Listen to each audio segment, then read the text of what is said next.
cattle mutilations and scientists unwilling to come forward with actual concrete evidence. Okay, this is really interesting. This is Cosmic Road, where I discuss UFOs and the paranormal. Please hit like, please subscribe, and hit the bell to be notified of future videos. And as I'm going through it, please comment below and let me know what you think. Okay, recently, Ross Coulthart, one of my favorite journalists to have come forward recently, talking about UFOs/UAPs, well, he sat down and he gave a very long, very in-depth conversation covering a range of topics. And I want to be talking about a couple of different things that he said over the next couple of days. Now, this particular segment, he is talking about cattle mutilations and also about how scientists and doctors are unwilling to come forward with information they have, actual, files they've created and pictures and analyses that they have compiled, about things like cattle mutilations, actual scientific proof, if you will, that has been gathered on the phenomenon. And they are unwilling to come forward with this information. So this particular little segment addresses both cattle mutilations and scientists unwilling to come forward. So let's talk about that, both of those, just a little bit. But first, here is what Ross had to say. Farmer in Australia who suffered cattle mutilations on his property. And as a result of that story, where he described these most extraordinary, beyond surgically precise cuts, he was describing literally all of the tissue on an animal's head being excised with clinical precision, like not one little iota of tissue was left on the animal's skull. It was completely exsanguinated. Totally, beyond the expertise of any veterinary surgeon. One of the cases that I examined was a veterinary surgeon where, as you probably know, cows have got 3 stomachs. And to do an autopsy on a cow, you have to pull out the first stomach, then the second stomach, and to get to the third stomach. Is it 3 or 4? I can't remember. 4, I believe. It's 4. Yeah, it's 4. You're right. Well, in this case, the third stomach could only be accessed by lifting the first and the second stomach, and then he literally got there and the third stomach wasn't there anymore. There was an excision. There was no blood. It just wasn't there. And it was technically impossible, this veterinary surgeon told me, to have removed such a large organ with no discernible excision points on the animal's exterior carcass. And, the veterinary surgeon showed me the photographs that he'd done of the autopsy. He was baffled by it. But the terrible thing was, he was terrified for his reputation in coming forward, speaking publicly. I still talk to him and engage with him, but this is the dilemma that we have at the moment, that there are witnesses out there who hold evidence like that. He's sitting on files, photographs, detailed autopsy analysis, strong, overwhelming evidence that there really is something to the cattle mutilation phenomenon.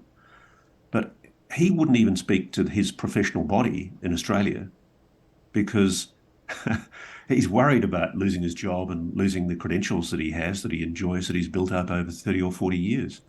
And the irony is, I'm the recipient now of probably 6 or 7, probably let's say half a dozen such cases of surgeons, veterinary surgeons, contacting me from all over Australia and also from all over the world, who've had similar cattle mutilations incidents. And none of them feel confident about coming forward because we still have this climate that we ourselves have allowed to foster of negative trolling of people who have the courage to come forward. And believe me, sirs, this is the issue. There is not any issue that is more stigmatized and taboo as a subject than the subject of UAPs and the paranormal phenomena that appears to be associated with it. So that's what we're facing. Scientists and doctors are actually unwilling to come forward with actual proof that they have because they're afraid of the ridicule they're going to receive within their own scientific or medical communities. That has to stop. I think we're making progress on that front in recent years. After 2017, there's been this gradual eroding of the stigma, kind of a ground roots thing or grassroots thing, and then going all the way up to the government, at least in the U.S. Some countries like Canada are kind of behind the curve on that, and they're still stigmatizing the issue. But in large part, we're making a lot of progress, and it is seeping into the scientific and medical communities. We have people like Avi Loeb who are actually, leading. He's kind of the tip of the spear, and there are others leading the effort to make this scientifically acceptable. If you don't know, Avi Loeb has created the Galileo Project, which is an actual, honest-to-God, scientific examination and exploration of the phenomenon. Now, Avi is more or less kind of a nuts and bolts mainstream ufologist. He's not, he's bound by scientific rigor, which is a good thing because it's going to allow him to become mainstream with his results in a way that he wouldn't be able to if he was getting into all the woo-woo stuff that is part and parcel of the phenomenon. But like I say, that's a good thing in a way because it is going to allow his results and his findings to find its way into the mainstream in a way it wouldn't otherwise. But I can't wait until the scientific community, really catches up to the rest of us with the weirdness of the phenomenon and how truly rich and strange and mysterious it is. But that's going to be a while. I'm trying to be patient. This is going to be a process that's going to take years. Deep breaths. Deep breaths. So I do think we're making progress. I think that gradually we're going to get there. This is going to become more acceptable for the scientific community and the medical community to discuss. And hopefully, when that happens, when the Galileo Project becomes more widely known and others like it and findings start to come out from it, then people like this guy will be able to come forward with the proofs that they have been able to compile. So let's just talk for a minute about some of those proofs. Like in this example, we have a missing stomach of a cow that was apparently, there were no external, incisions on this animal. There was no way for, somebody on the outside to get in and get this stomach. And even if there had been an incision, that third stomach or fourth stomach was buried under several other stomachs, and there was no way to actually get to that stomach. But indeed, the stomach was removed, and there was a neat incision.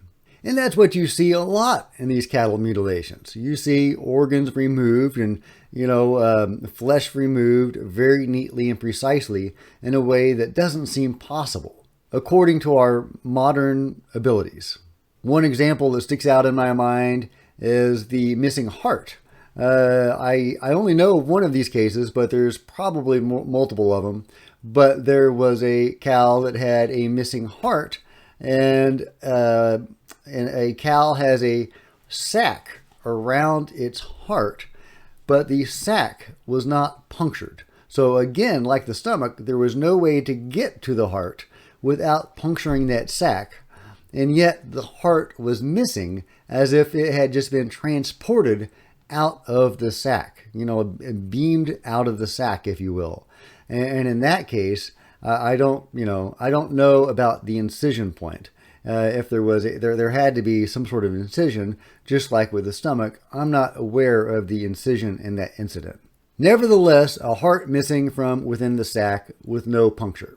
Clearly something anomalous is going on with cattle mutilations, and UFOs are often seen within a short distance of the mutilation, within a day or two of the actual mutilation.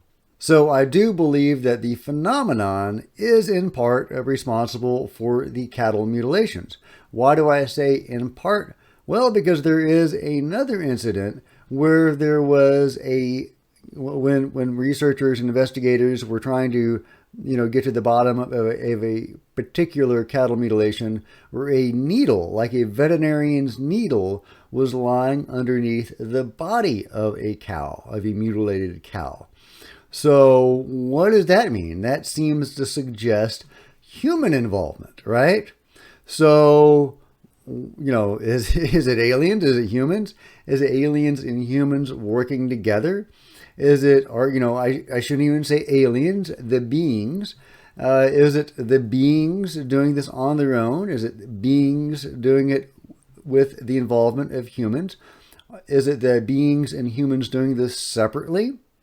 Because there do seem to be various factions within all of this craziness. I firmly believe that the beings are working with people, like the whole Area 51 breakaway thing. I believe that. If you don't believe that, that's totally understandable. But I firmly believe that, yes, there is some involvement between some faction of the U.S. government.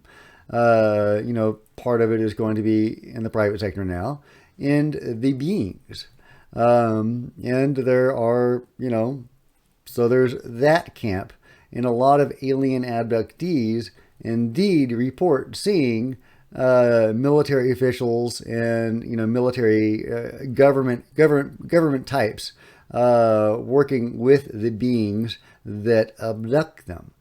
Now, those are the real alien abductions.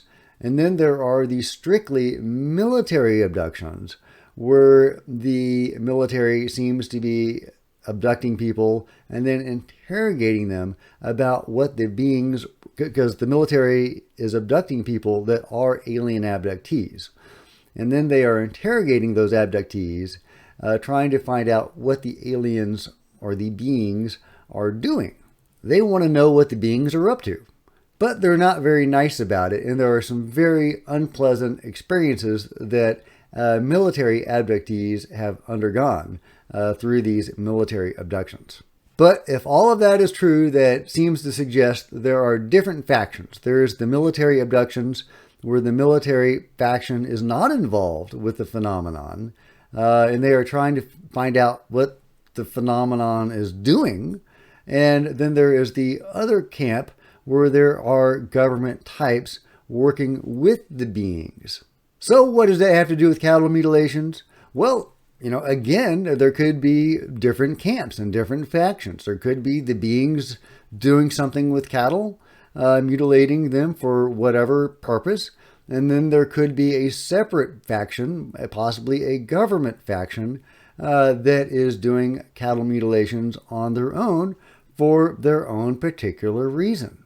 Maybe in this example with the needle lying under the cow, that they went to a cow that had been mutilated by the beings and then performed tests on it to find out what the beings were doing, and they left a needle behind.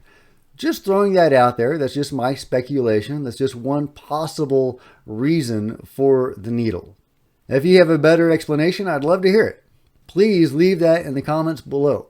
Anyway, so some very interesting comments by Russ Coulthart, and I believe he has some very good points, and I really hope that we get to a place where doctors and scientists and veterinarians feel like they can come forward with this information, because they are actually holding back genuine evidence on the phenomenon because they're afraid of ridicule, and that has to stop.